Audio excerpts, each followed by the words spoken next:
comes to Mario Kart World, honestly, when it came to the Nintendo Switch 2, or when it refers to Nintendo games in general, honestly, it's one of the Switch 2's Nintendo games that I still really have 50-50 feelings about. Don't get me wrong, by far, I think it is probably one of the weakest Mario Kart games in the series. Like, in my opinion, it doesn't compare to 8. Like, when you compare it to 8, it falls highly flat in enjoyment compared to it. I mean, I do miss a lot of the aspects that World took from Mario Kart 8. Mario Kart World may have a fun roster, like it has all these characters that you can have, like you have the original characters, but as you go on through the game, you can make the roster grow, like these different characters can have different costumes, and you can play as even different creatures, like you can play as the penguin, or a snowman, or a skeleton fish, or a Goomba. There's a lot of different characters throughout the game that you can play that has a massive roster you can choose from. And Mario Kart 8, it did have a fun roster to choose from. I really like that Mario Kart 8 had Link as a playable character that you could choose as. That was awesome. But another thing that I hated that Mario Kart World had was that you had no options in building your car. You know how in Mario Kart 8, how you could choose the body of the car you wanted? You could choose the paraglider that you wanted for your car, or you could choose the wheels that you wanted for that car.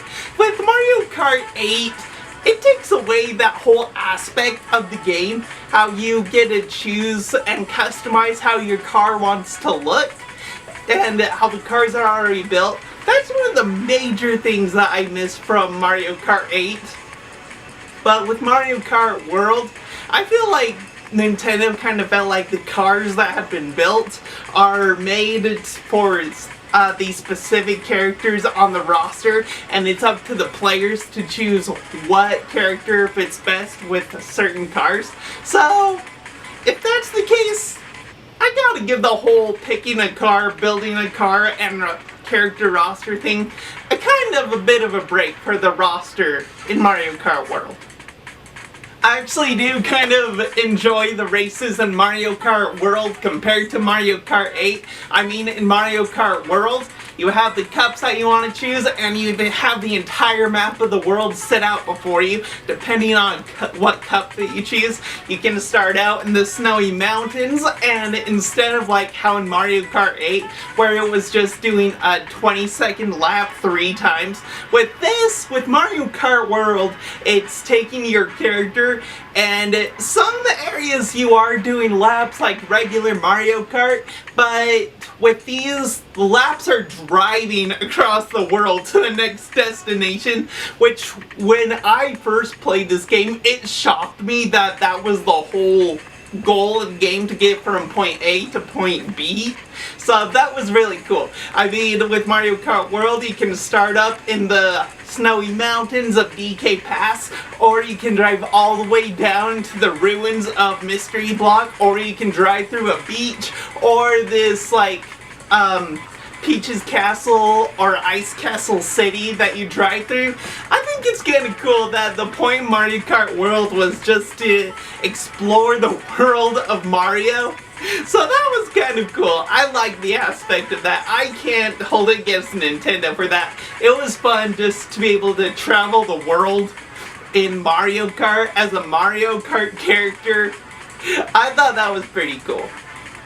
Something new that had been added when it comes to the Mario Kart racing games was the Mario Kart Knockout Tour, which it feels like it has been done before in other racing games. Like if you've ever played the Nickelodeon Racers racing game, the very first one, or like, I think it's like in all 3 of them now, they have the Knockout Tour, which with the Nickelodeon Racers, I wasn't a fan of, just because that's a really hard racing game, which I do enjoy though. But it was interesting to play like how much fun I had with the Knockout Tour in Mario Kart World.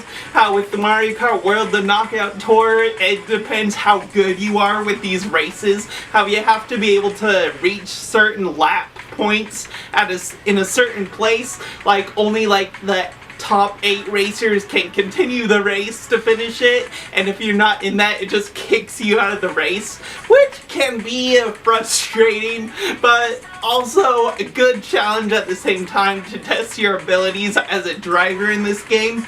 So Nintendo thought ahead in driver skills with this, which is pretty cool.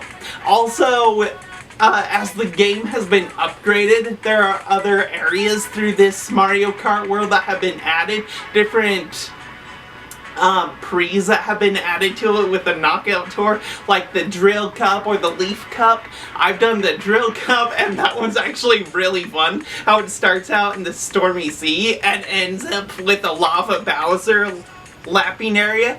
I love that. That was a fun cup to go through. But the Knockout Tour, it is challenging for little kids, I must admit, but if you want a challenge with racing, I see no problems with the Knockout Tour. I think it's pretty fun.